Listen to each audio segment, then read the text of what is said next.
Bharatiya Janata party को कोई भी इख्तियार नहीं है कि वो मुसलमानों के बारे में बात करे। ऐसा कहना है नेशनल कॉन्फ्रेंस के मेंबर ऑफ पार्लियामेंट आगा सैयदुल्लाह मेहदी का।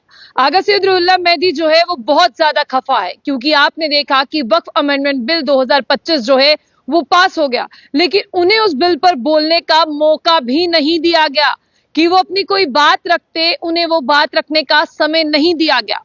पूरे जम्मू कश्मीर के लोग जो हैं वो ये देख रहे थे कि जम्मू कश्मीर की एकमात्र आवाज, जम्मू कश्मीर के एकमात्र मेंबर ऑफ पार्लियामेंट, जिन्हें एक मुस्लिम चेहरा भी माना जाता है। हालांकि अब आप कहेंगे कि मुझे पता नहीं है, मुझे सब पता है कि गुलाम अली खटाना साहब भी जो है वो मेंबर ऑफ पार्लियामेंट है, लेकिन ऐसे में ऑपोजिशन में बैठे हुए जो नेशनल कॉन्फ्रेंस के मेंबर ऑफ पार्लियामेंट है आगा सैयदुल्लाह मेहदी, उससे लोगों को बहुत ज्यादा तवक्को थी। उनसे लोगों को ये तवक्को थी कि हालिया वो कुछ बिल के लिए कुछ कहेंगे, वो ये कहेंगे कि ये गलत हो रहा है और इस बिल को शायद पास होने से रोका जाएगा। लेकिन ये हर कोई जानता था कि मेजॉरिटी किनके पास है और ये बिल जो है वो पास हो गया।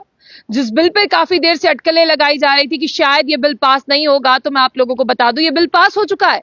लेकिन उसके बाद कल जो यहाँ पर मीटिंग ली गई, इमरजेंसी मीटिंग या क्रूशियल मीटिंग आप कह दे, उसमें भी यही चर्चा हुई कि वक्फ अमेंडमेंट बिल 2025 का असर जो है वो जम्मू कश्मीर पर पड़ेगा, जिसमें वक्फ की तमाम प्रॉपर्टीज जो हैं अब उन पर जो है वो सरकार का पहला चेक रहेगा। हालांकि इस वक्त की प्रॉपर्टी पर वक्फ बोर्ड जो है पहली नजर रखता था, लेकिन अब आप देखिए कि किस तरह से इसमें जो तरमीम की गई है उसके बाद किस तरह से यहाँ पर जो है वो चीजें उथल पुथल होने वाली हैं, ऐसा साफ तौर पर जो है आगा सैयदुल्लाह साहब का कहना है। आगा सैयदुल्लाह कहते हैं कि किस तरह से भारतीय जनता पार्टी जो है वो मुसलमानों के बारे में बात कर सकती है। वो कहते हैं कि भारतीय जनता पार्टी के पास ना ही कोई मॉरल और ना ही कोई पॉलिटिकल राइट है कि वो इसके बारे में बात करे और वक्फ बिल को पास करे। उनका साफ तौर पर कहना है कि आरएसएस और भारतीय जनता पार्टी की जो विचारधारा है, जो उनकी आइडियोलॉजी है, जो उनकी सोच है मुस्लिम्स को लेकर, जो एंटी मुस्लिम और एंटी मिनॉरिटी इंटेंट है, उसे जो है वो दर्शाती है। उनका साफ तौर पर यह कहना है कि भारतीय जनता पार्टी और आरएस जो है वो कभी भी मुसलमानों का भला नहीं चाहती, और यही वो चीज है कि आज वक्त बिल को जो है वो इतनी जल्दी पास कर लिया गया। उन्होंने कहा कि उनकी एंटी मुस्लिम सोच है और इस मुस्लिम सोच से मुसलमान जो है वो डरा हुआ है।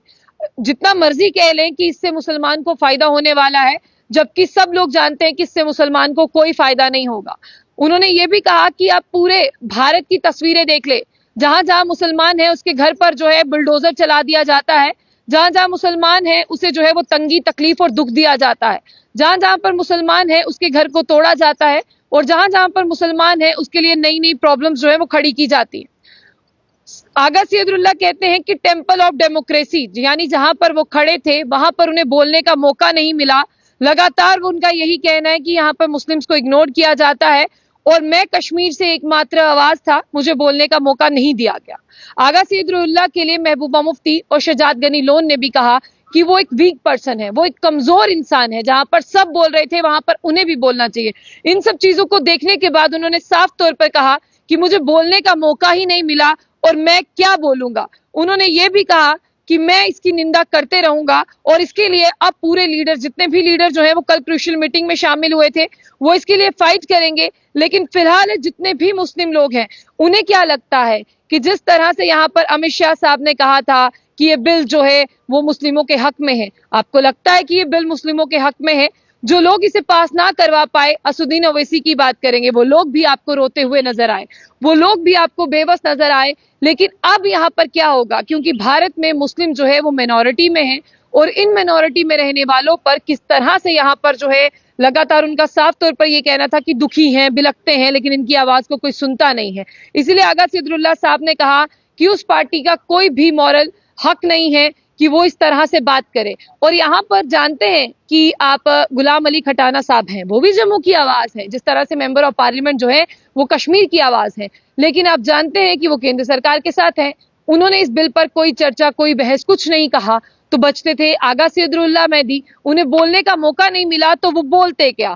इसीलिए उनकी खामोशी और उनकी बेबसी जो है वो स्टेटमेंट में नजर आती है। लेकिन अब आने वाला वक्त बताएगा कि किस तरह से वक्फ की जमीनों पर जो है वो सरकार कब्जा करती है। वक्फ की जमीनें, श्राइन, मस्जिदें, कब्रिस्तान, इन सब चीजों को आने वाले रुख में क्या नया मोड़ आता है, ये हमें भी देखना है और आप लोगों को भी देखना है। फिलहाल आप लोगों की क्या राय है उसे जरूर साझा कीजिएगा। जाने से पहले जो बुलेटिन न्यूज़ को लाइक और फॉलो करना ना भूलें।